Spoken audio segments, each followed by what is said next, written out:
বাংলাদেশে বিদ্যুৎ ও অবকাঠামো সহ বিভিন্ন খাতে বিনিয়োগে চীনা ব্যবসায়ীদের আহ্বান জানিয়েছেন প্রধানমন্ত্রী শেখ হাসিনা। বেইজিংয়ে বাণিজ্য ও বিনিয়োগ সম্মেলনে অংশ নিয়ে তিনি জানিয়েছেন, চীনের সঙ্গে রপ্তানি বাণিজ্য আরও বাড়াতে চায় বাংলাদেশ। চীন সফরের দ্বিতীয় দিন স্থানীয় সময় বেলা 11টায় প্রধানমন্ত্রী যোগ দেন দুদেশের শীর্ষ ব্যবসায়ীদের নিয়ে অনুষ্ঠিত বাণিজ্য ও বিনিয়োগ সম্মেলনে। বক্তব্যে প্রধানমন্ত্রী জানান, নানামুখী উদ্যোগে বিনিয়োগের আকর্ষণীয় গন্তব্য এখন বাংলাদেশ। তাই বিদ্যুৎ, অবকাঠামো সহ বিভিন্ন ক্ষেত্রে চীনা ব্যবসায়ীদের বিনিয়োগের আহ্বান তার।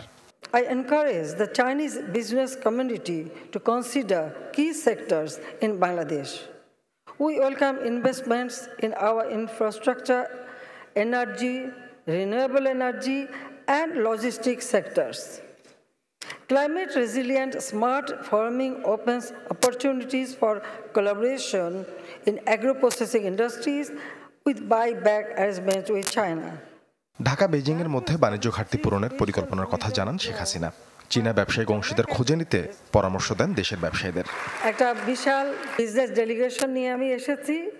আপনারা কিন্তু এখানে আপনাদের পার্টনার খুঁজে নিতে পারেন। আমার মনে হয় সেটা সব থেকে ভালো হবে, একসাথে মানে প্রাইভেট সেক্টর আরও বেশি ইনভেস্টমেন্ট করতে। কাজে আমি যারা এসছেন তারা কিন্তু এই কাজটাই করবে, সেটা আমি চাই। পরে প্রধানমন্ত্রী যান বেইজিংয়ের কেন্দ্রস্থলে ঐতিহাসিক তিয়ানআনমেন স্কয়ারে। শ্রদ্ধা জানান দেশটির জাতীয় বীরদের প্রতি। এ সময় চীনা সশস্ত্র বাহিনীর একটি চৌকস দল প্রধানমন্ত্রীকে রাষ্ট্রীয় অভিবাদন জানান।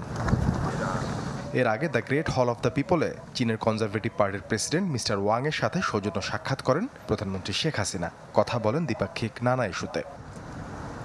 প্রধানমন্ত্রীর সাথে সাক্ষাৎ হয় এশিয়ান ইনফ্রাস্ট্রাকচার ইনভেস্টমেন্ট ব্যাংকের প্রেসিডেন্টের। এ সময় বাংলাদেশের জন্য ব্যাংকটির ঋণের সুদ কমানোর আহ্বান জানান শেখ হাসিনা। আলোচনা করেন দেশের অবকাঠামো ও নদী শাসনে ব্যাংকটির অর্থায়নের বিষয়ে। সাদ বিন শফিক, চ্যানেল 24।